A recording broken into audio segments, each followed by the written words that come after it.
The goal of this demo is to demonstrate a use case for Vybe using a fictional company called Carbona. The app was built entirely using Vybe through simple prompting and iteration.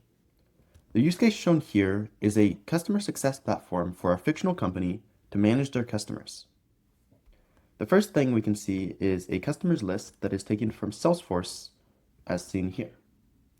In Salesforce, we can also look at details of the company that is sent. If we click on any of these customers, we can open the customer details page with customer health, account summary, and a bunch of different information.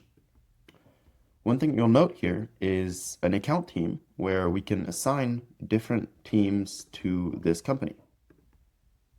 So we can assign a account executive and a customer success manager. Below, we also have a customer status where we can churn the company and make it inactive.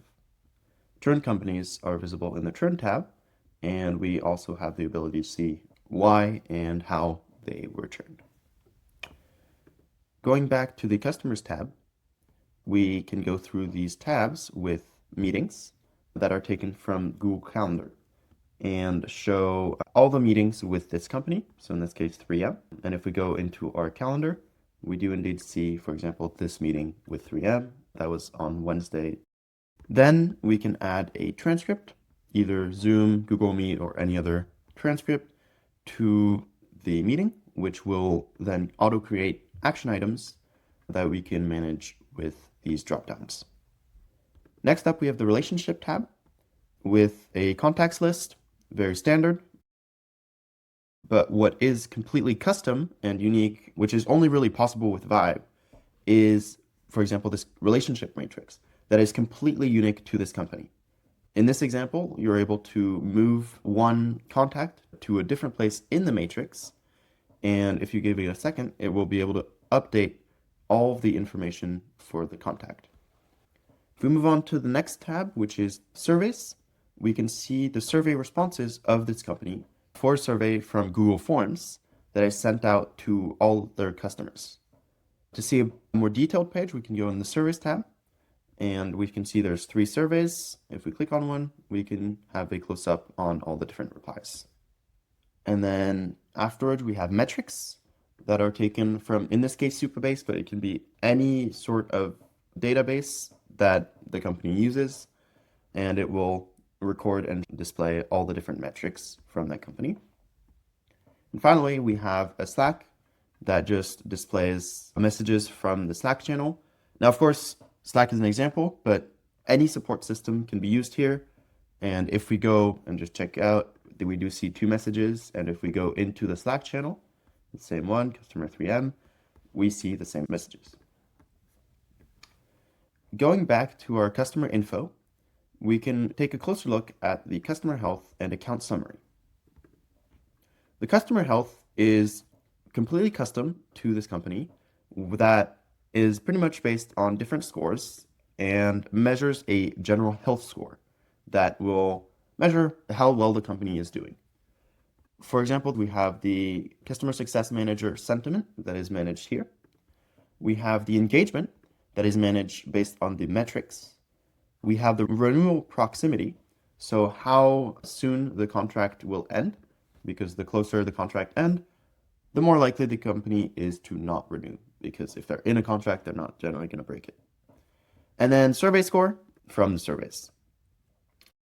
All of this creates a general score that is weighed differently based on the criteria weights that are seen as settings. And settings are there to manage everything. So criteria weights, as we see here, we have all of them. Survey scores is weighed 40%, so a lot higher than all the other ones, but I can change this. For example, I could move surveys down to 0, but you'll notice that the total weight needs to be at 100% to be able to save.